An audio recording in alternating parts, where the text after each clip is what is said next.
దేవుని ఎరుగని తరం ఒకటి పుట్టిందని న్యాయాధిపతుల గ్రంథంలో రాసి, దేవుని కార్యాలనైనా ఆయన చేసిన ఉపకారాలైనా ఎరుగనటువంటి తరం ఒకటి పుట్టుకొచ్చిందంట. అంటే వారు దేవుణ్ణి తెలుసుకున్న, దేవుని కార్యాలు చూశారు, కానీ వచ్చే తరానికి చెప్పాల.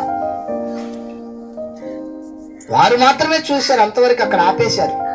కానీ వస్తున్న ఒక తరానికి చెప్పలేకపోయారు, వర్ణించలేకపోయారు. ఈ రోజున ఎన్నో స్థలాలకి మన బిడ్డలను తీసుకెళ్తాం, ఎంతో మంది దగ్గరికి మన బిడ్డలను తీసుకెళ్తాం, ఎన్నో స్థలాలలో మన బిడ్డలకి చూపించాలని, కూర్చోబెట్టాలని ప్రయత్నం చేస్తాం. కానీ ఏ రోజైనా దేవుని దగ్గర కూర్చోబెట్టడానికి ప్రయత్నం చేశామా? దేవుని పని కోసం వాడబడ్డానికి ప్రయత్నం చేశామా? దేవుని కోసం టాలెంట్ కలిగినటువంటి వ్యక్తులుగా నా బిడ్డలు ఉండాలని ఆశించామా? ఎప్పుడైనా ఖర్చులు పెడతాం వాళ్ళ కోసం. మనం ఏమైనా అనేక స్థలాలలో నా కుటుంబం ఉండాలని ప్రయత్నం చేస్తాం. అవసరమైతే కొడతాం, అవసరమైతే మందలిస్తాం. నువ్వెందుకు చెయ్యలేవని వాళ్ళని ప్రశ్నిస్తాం. ఏ రోజైనా దేవుని మందిరానికి ఎందుకు వెళ్ళలేదని ప్రశ్నించాము? దేవుని సన్నిధిలో నువ్వెందుకు కూర్చోవు?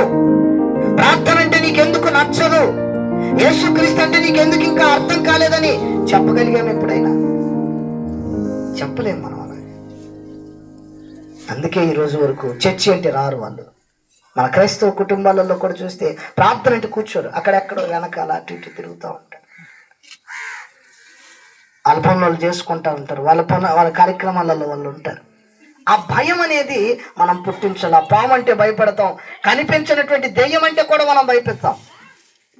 అది ఉండదు అక్కడ. బూచోడు వస్తున్నాడని అన్నం తినిపిస్తాం మనం. ఆ బూచోడు ఉన్నాడా నిజంగానే? బూచోడు అంటే భయపడుతున్నాడు పిల్లోడు. ఇక్కడ ఏం కనిపిస్తున్నా భయపడుతున్నాడు, కానీ దేవుడు అంటే మాత్రం భయపడట్లా.